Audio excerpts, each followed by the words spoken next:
오늘 창세기 그 영원한 계획의 시작 그리고 온 우주의 시작이라는 주제로 함께 말씀을 나누기를 원합니다.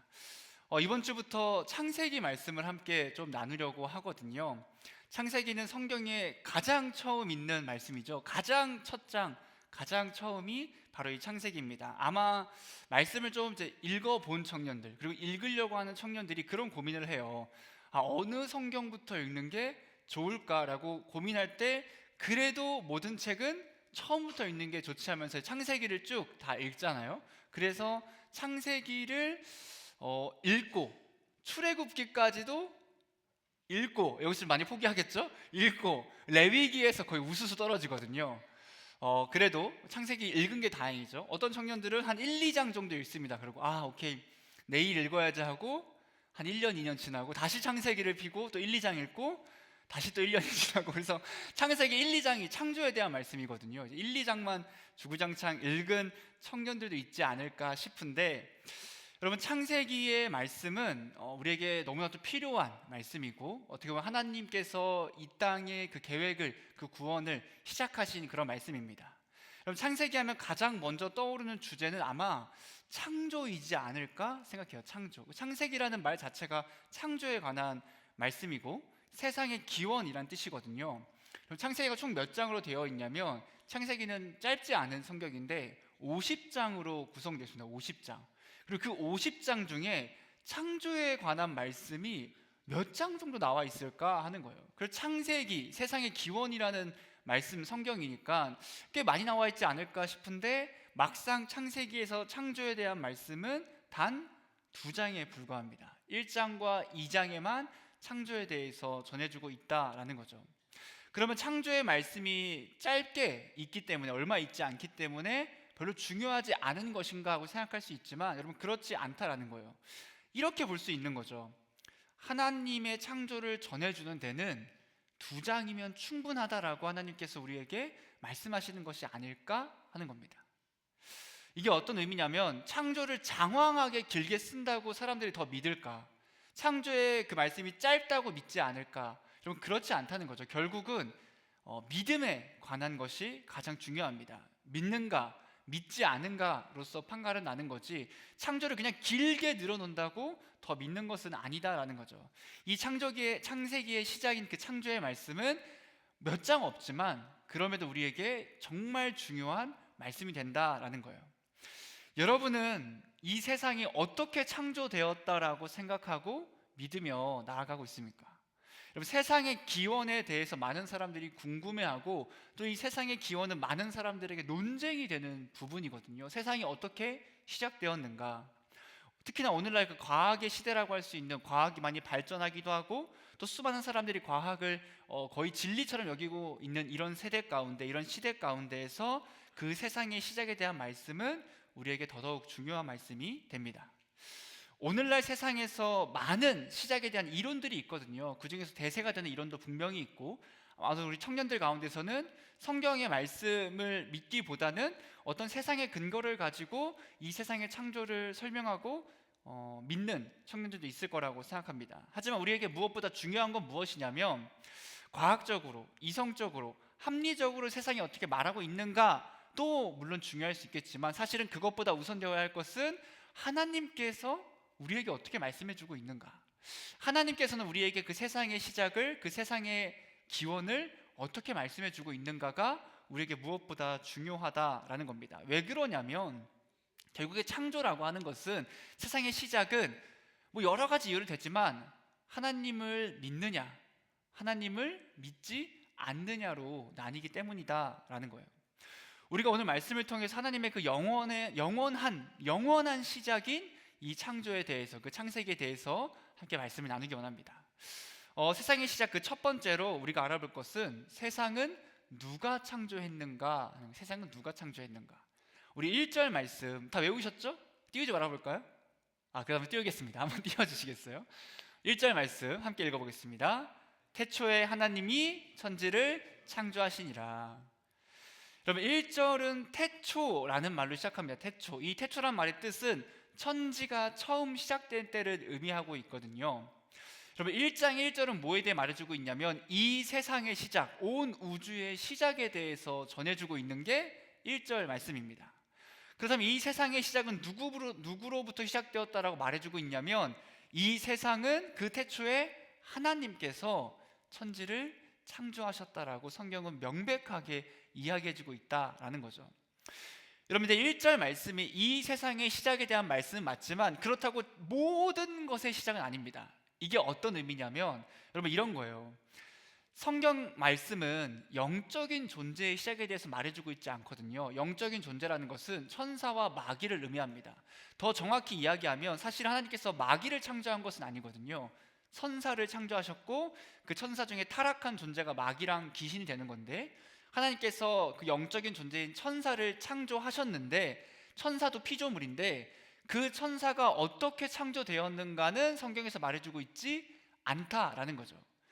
즉 성경은 이 세상의 시작에 대해서는 이야기해주고 있지만 그런 영적인 존재의 시작에 대해서는 이야기하고 있지 않다라는 거예요. 그렇기 때문에 우리가 모르는 것, 성경에서 말해주고 있지 않은 부분은 여러분 그냥 하나님의 신비로 두시면 되거든요. 그러니까 우리는 알 수 없다라고 보고 괜히 그것을 억지로 끄집어 와서 지어내서 추측해서 알려고 할 필요도 없고 이야기할 필요도 없다라는 겁니다. 분명한 건 무엇이냐면 하나님께서는 그 말씀은 이 세상의 시작, 온 우주 만물의 시작에 대해서는 우리에게 전해주고 있고 그 창조주를 하나님이시다라고 전해주고 있습니다. 그럼 최초의 창조와 관련해서 성경에 기록된 것은 진짜 짧은 이 한 구절이 전부예요. 태초에 하나님이 천지를 창조하셨다라는 이 짧은 한 구절이 전부입니다. 창조 세계의 전체적인 모양이라든가 그 안에 어떤 것이 필요했다, 어떤 물질이 들어갔다, 이런 장황한 이야기를 꺼내지 않는다라는 거죠. 성경은 하나님의 존재에 대해서 증명하려고 하지 않습니다, 여러분. 성경은 하나님이 계시는데 그 시작을 하나님이 계시는데 이분은 어떤 분이고 어떤 일을 하셨고 어떤 존재고 어떻게 생겼나 이런 장황한 이야기를 아예 꺼내지도 않아요. 어떻게 시작하냐면 그냥 선언합니다. 선언. 하나님이 계셨고 그 하나님이 이 세상을 창조하셨다라고 그냥 선포하고 선언해버린다라는 거죠. 증명하려고 하고 논증하려고 하지 않습니다. 왜냐하면 하나님의 존재는 그냥 원래 우리가 있기도 전에 계신 분이기 때문에 설명하지 않고 선언하는 거죠. 그분은 원래 계셨고 그분이 세상을 창조했다라고 당연하게 선포하고 있습니다. 그럼 오늘날 우리는 설명되지 않는 것, 납득되지 않는 것에 대해서 별로 믿고 따르고 싶어하고 그러지 않죠. 그래서 하나님의 창조와 존재에 대해서도 설명과 논증을 원합니다. 그게 심지어 믿는 우리들조차도 내가 납득이 되어야만이 믿겠다라는 마음이 있고 다른 사람에게 그 하나님에 대해 말씀을 전할 때도 뭔가 이 사람을 납득시키려고 설명해서 논증해서 그 사람이 이해할 수 있게끔 하게 한다라는 거죠. 여러분 물론 상대방에게 말씀을 이해시키고 말씀을 전하는 건 매우 중요하고 당연한 거지만 여러분 이런 겁니다. 그러면 납득이 되지 않으면 이해되지 않고 우리의 이성적으로 받아들이지 않으면 믿지 않을 것인가 하는 거예요. 내가 납득할 수 없으면 하나님을 믿지 않을 것인가 하는 겁니다. 만약에 내가 납득할 수 없고 내가 이해되지 않으면 믿을 수 없다라고 한다면 우리 하나님은 절대 믿을 수 없습니다. 왜 그러냐면 하나님은 초월적인 존재시거든요. 그러니까 우리의 이성과 우리의 합리 안에 갇혀 계신 분이 아니죠. 그분은 우리의 이성과 합리를 뛰어넘는 초월적인 존재시다라는 거예요. 그래서 우린 절대로 하나님을 완전히 이해할 수 없습니다. 만약에 우리의 이성과 우리의 합리로 다 이해되고 다 납득이 되는 존재라면 더 이상 그것은 하나님이 아닐 거다라는 거죠. 그냥 하나의 어떤 물질의 존재에 불과하다라는 거예요. 여러분 우리가 신앙과 이성 이 두 가지를 이야기할 때 이렇게 두 가지의 말이 있거든요. 하나는 나는 이해하기 위해 믿는다 라는 말과 또 다른 말은 나는 믿기 위해 이해한다 라는 거예요. 같아 보입니까? 나는 이해하기 위해 믿는다 라는 말과 나는 믿기 위해 이해한다 라는 말이 있다는 거예요. 이 두 가지의 말은 어떤 차이가 있냐면 내가 신앙에 더 초점을 두고 있는가 내가 이성에 더 초점을 두고 있는가를 볼 수 있는 거거든요. 전자는 신앙을 더 중요시하는 거죠. 나는 그 하나님을 이해하기 위해서 믿음을 가진다라는 말이고 그 후자는 이성을 더 중시하는 겁니다. 나는 하나님을 더 잘 믿기 위해서 이해하기 위해 노력한다라는 말인 거죠. 여러분, 우리가 물론 신앙과 이성 두 가지를 이야기할 때 한 개 치우치면 안 되거든요. 아예 이성을 다 무시하고 무조건 막 초월적인 것만 찾아서도 안 되고, 반대로 하나님의 그 초월성을 무시하고 신앙을 무시하고 내 이성으로만 납득할 거라고 해서도 안 됩니다. 이 이성과 신앙은 항상 균형 있게 나아가야 하는 건데, 그럼에도 불구하고 우리의 이성에는 한계가 있다는 거죠. 한계가. 우리가 하나님을 알 수 있는 것이 한계가 있습니다. 우리는 얼만큼 알 수 있냐면 하나님이 알려주신 만큼, 하나님이 보여주신 만큼만 알 수 있다라는 거예요. 그렇기 때문에 결국 우리에게 믿음이 있을 때 이성도 중요하지만 그 이성보다는 믿음이 있을 때 비로소 하나님의 그 말씀과 그분의 창조가 믿음으로 말미암아 이해가 되게 되는 겁니다. 그렇게 창세기 1장은 매우 간결하게 단 한 절의 그 최초의 창조의 이야기를 우리에게 해주고 있는 거죠. 창조에 대한 말씀은 오늘날 사람들이 정말 불편해하는 말씀 중에 하나일 겁니다. 왜냐하면 창조라고 하면 항상 두 가지를 떠오릅니다. 창조론과 진화론이라고 하는 이야기를 떠오르게 되죠. 사람들은 과학은 합리적이고 과학은 이성적인 것이고, 또한 신앙과 기독교는 비합리적이고 비이성적이라고 이야기합니다. 저는 과학자가 아닙니다. 그렇죠? 제가 과학을 만약에 빠삭하게 알았다면 떠났을까요? 뭐 그럼에도 열심히 목사로서 있겠지만, 저는 목사이기 때문에 신학과 신앙에 대해서는 깊게 공부하지만 여러분, 과학에는 그만큼 깊게 공부하지 못합니다. 그래서 제가 여러분들의 과학을 이야기해 줄 수는 없지만, 우리가 그 세상의 시작을 어떻게 말하고 있는가 정도는 충분히 알 수 있거든요. 신앙과 과학의 시작점에 대해 좀 알아보면 좋을 것 같아요. 세상의 시작에 대한 몇몇 이론들이 있습니다. 그 이론들 가운데서 분명히 대세가 되는 이론 중에 하나가 진화론이고, 그 진화론은 세상의 모든 존재가 존재하게 된 이후에 어떻게 인간이나 동물이나 이런 게 생겨나게 됐는가를 설명해주는 이론이잖아요, 진화론이.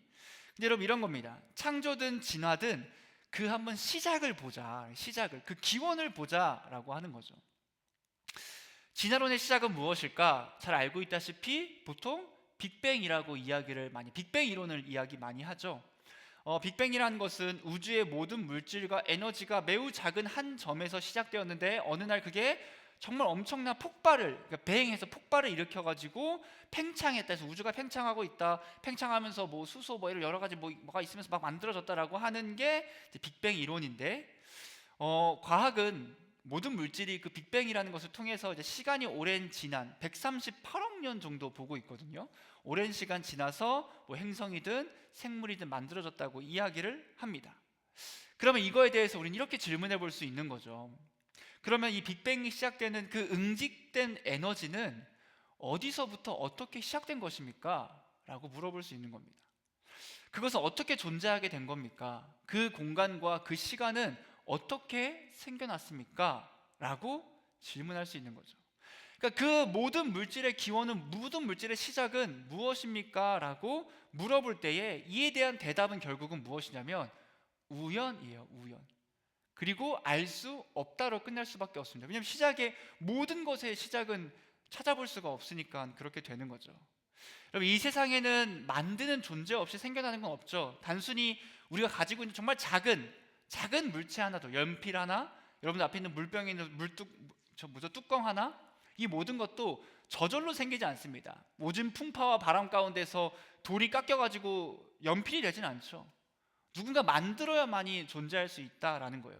아무리 큰 나무도 작은 씨앗이 존재하기 때문에 이 큰 나무가 되는 거거든요. 그 씨앗도 결국은 누군가 만들어야만 생길 수 있게 되는 겁니다. 그럼 빅뱅의 시작에 대해서 이야기할 때 결국은 알 수 없다, 왜 존재하는지 어떻게 일어나는지 모르지만 있었다고 믿는다라고 하는 거거든요. 결국은 저는 과학을 무시하지 않고, 저도 과학을 굉장히 좋아하고, 또 과학이 하나님의 말씀을 잘 알고 설명하는 좋은 도구가 되기도 하거든요. 하지만 과학을 진리처럼 받아들이지는 말자라는 겁니다. 그 우주의 시작을 이야기할 때 결국은 과학도 하나의 신앙일 수밖에 없다라는 거죠. 여러분, 일단 성경은 어떻게 말합니까? 성경은 이 세상의 시작을 무엇으로 말하고 있죠? 하나님께서 태초에 이 온 세상을 창조하셨다라고 이야기합니다. 물론 이거에 대해서도 반박하려면 할 수 있겠지만 그런 논박이나 반박을 잠깐 접어두고, 여러분, 성경은 그 어떤 것도 우연이라고 이야기하고 있지 않습니다. 뭐라고 이야기하냐면 하나님의 작정이다, 하나님의 섭리다라고 이야기해주고 있는 거죠. 혹여나 우리가 신앙생활 하면서 야 우연이 됐어라고 하는 건 절대 없어요. 왜냐면 우리 삶에 우연은 없어요. 하나님의 계획하심 안에서 모든 게 이루어지는 거지 우연은 없습니다. 사람들은 성경을 비합리적이고 비현실적이라고 이야기하고 그렇게 말하고 있지만 사실 성경은 초합리적이고 초현실적인 겁니다. 즉 합리와 이성에 갇힌 것이 아니라 하나님은 모든 것에 뛰어나시고 무한하신 분이기 때문에 그분의 말씀은, 그분의 모든 뜻과 행동은 우리의 이성과 우리의 합리와 우리의 현실을 언제나 뛰어넘을 수밖에 없다라는 거죠. 여러분, 최초의 세상이 수천 년 동안 창조가 되었는지 수억 년인지 수백억 년인지 정확히 알 수 없습니다. 그리고 이 세상이 점진적으로 창조가 되었는지, 아니 하나님께서 단 하루 만에 창조하셨는지도 우리가 명확히는 알 수 없습니다. 그렇지만 성경은 우리의 호기심을 해결해 주진 않는 대신에 단순한 사실 하나는 언급합니다. 그게 바로 하나님께서 모든 것을 창조하셨다는 사실만큼은 반드시 분명하게 언급해 주고 있는 거죠. 창조에 대해서 20세기 정말 설교가인 아더 핑크라는 사람은 그의 책 창세기 강해에서 이렇게 이야기해요. 제가 읽어드릴게요. 하나님의 말씀은 어떤 확증도 필요하지 않는다. 과학의 어떤 가르침이 성경과 일치한다면 그것은 그러한 과학의 가르침이 옳음을 보여주는 증거이다. 그러나 서로 상충된다면 그것은 그러한 과학의 가설이 틀렸음을 보여주는 증거이다. 세속적인 사이비 과학자들은, 저는 그렇게 생각하지 않습니다. 세속적인 사이비 과학자들은 우리의 논리를 조롱할지 모른다. 그러나 그들의 조롱은 단지 다음과 같은 하나님의 말씀이 사실임을 증명할 뿐이다. 육에 속한 사람은 하나님의 성령의 일들을 받지 아니하나니 이는 그것들이 그에게는 어리석게 보이며 또 그는 그것들을 알 수도 없나니 그러한 일은 영적으로 분별되기 때문이라 라고 이야기하는 거죠. 우리는 사실은 과학에 입각해서 항상 말씀을 판단하고 잘못됐다라고 이야기하지만 그렇지 않다는 거예요. 그것이 옳은 것이면, 성경과 맞는 것이면 성경이 맞기 때문에 그 사실도 맞는 거고, 만약에 상충된다면 우리는 하나님의 말씀과 상충되기 때문에 잘못된 가설이라고 이야기할 수 있어야 한다라는 거죠. 믿음이 있는 사람들은 절대 그 복음과 말씀을 부끄럽게 여기지 않습니다. 하나님의 말씀인 이 성경의 첫 문장은 매우 짧지만 매우 간결하지만 철학적인 명제로서 받아들인 것이 아니라 결국 우리가 믿음으로 받을 수밖에 없는 말씀이 되는 거예요. 하나님의 존재는 이성으로 받아들이는 것이, 이성으로 먼저 받아들이고 이해하기 때문에 믿는 게 아니라 우리가 믿기 때문에 하나님의 존재와 그분의 사역이 이해가 되는 겁니다. 그래서 무엇보다 믿음으로 받아들이게 되는 거죠. 하나님은 이 세상을 창조하셨다라는 거예요. 두 번째로, 그러면 하나님은 무엇을 창조하셨는가? 세상을 창조하셨는데 무엇을 창조하셨는가? 우리 한 번 더 1절 말씀 좀 강조점을 뒤로 옮겨서 한 번 더 읽어볼게요. 시작. 태초에 하나님이 천지를 창조하시니라. 하나님께서 태초에 창조를 하셨는데 뭘 창조하셨는가? 천지를 창조하셨다라고 하는, 천지는 원어로 보면 뭐 한자도 그렇지만 하늘과 땅을 창조하셨다는 이야기거든요.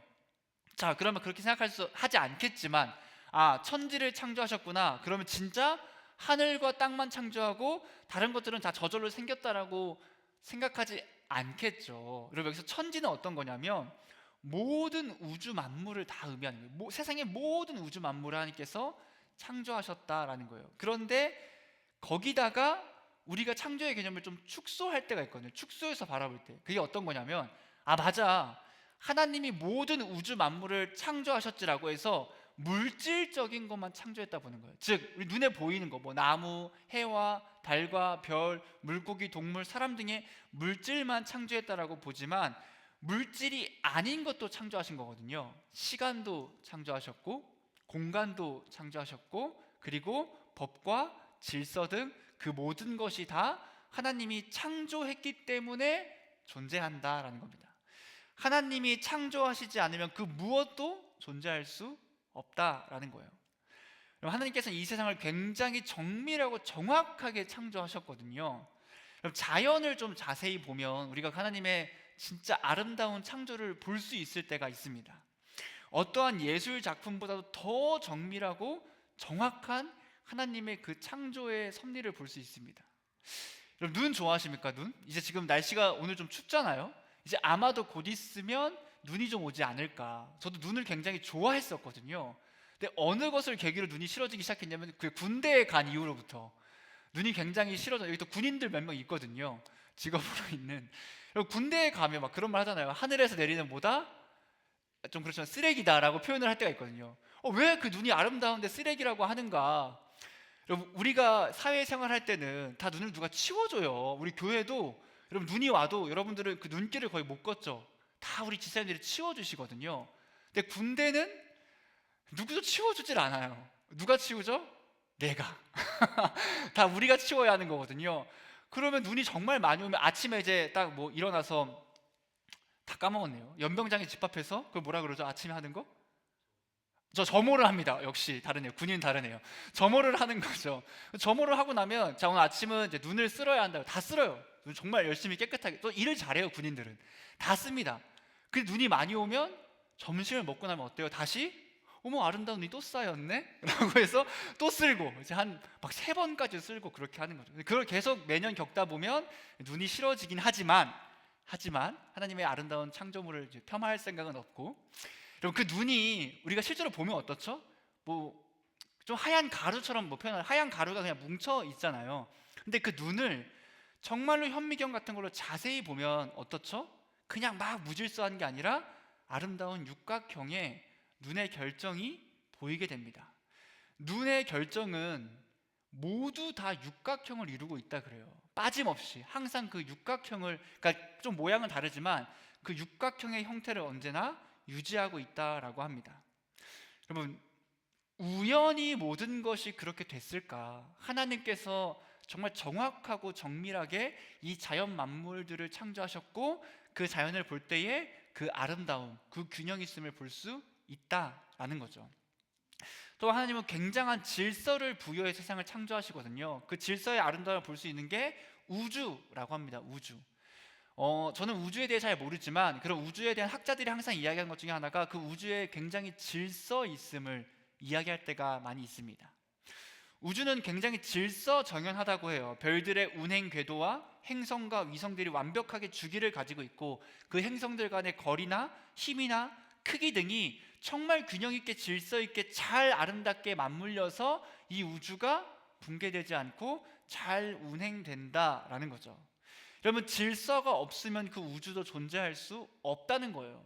단순히 우연히 탕탕탕탕 하다가 야, 이거 좀 괜찮아 보이는데, 제가 지구라면 야, 이 정도 거리 좀 괜찮아 보이는데 이 정도 유지할까? 이렇게 할 수도 없겠죠. 하나님께서 그 아름답고 질서 정연하신 하나님께서 그 모든 것에 질서를 부여하셨다라는 겁니다. 우주 외에도 모든 만물에는 하나님의 질서가 부여되어 있습니다. 이 보면대 하나도 한쪽이 정말, 제가 아침에 한 3cm 얘기했다가 너무 크다 그래서 한 5mm, 진짜 3mm만 좀 어긋나도 어떻죠? 얘가 서 있을 수 있지만 뭐 흔들거리겠죠? 질서가 조금이라도 깨지면 그 만물은 흐트러지게 되는 겁니다. 하지만 하나님께서 모든 것을 아름답게 질서 정연하게 창조하셨고 우리는 그 질서 안에서 살아가게 되는 거죠. 하나님이 손을 떼고 하나님 계획과 다르게 창조하는 그 모든 것은 아무것도 존재할 수 없습니다. 하나님은 분명하게 미생물에서 모든 것이 탄생했다고 이야기하시는 것이 아니라 내가 손수 모든 것을 창조했다라고 하나님은 말씀해 주고 계신 거죠. 세상에 있는 모든 것이 다 하나님의 창조물이고, 여러분, 세상에 있는 그 모든 것은 다 하나님의 거예요. 하나님의 거. 공기도, 물도, 불도, 동물도, 식물도 하나님의 거고, 더 나아가서 우리가 살고 있는 집도, 우리의 차도, 우리의 돈도, 우리의 존재 자체도 다 하나님의 겁니다. 왜냐하면 우리 하나님의 피조물이기 때문이죠. 그래서 우리는 이 세상의 모든 것을 하나님이 창조하셨다는 걸 믿는 것과 함께 또 어떤 걸 나아가야 되죠? 하나님이 그 온 만물의 주인이시다. 나라는 존재도 내게 아니라 나의 주인은 하나님이시다. 그래서 우리가 어떤 얘기예요? 우리의 주인은, 우리의 왕은 하나님이라고 성경은 언제나 이야기하고 있는 겁니다. 하나님께서 모든 만물에 창조주시고 모든 것의 주인이 되신다라는 거예요. 마지막 3번째입니다. 3번째로, 그럼 하나님은 그 모든 것을 어떻게 창조하셨는가? 어떻게? 우리 창세기 1장 2절 말씀 한 번 더 함께 읽어보도록 하겠습니다. 1장 2절입니다. 시작. 땅이 혼돈하고 공허하며 흑암이 깊음 위에 있고.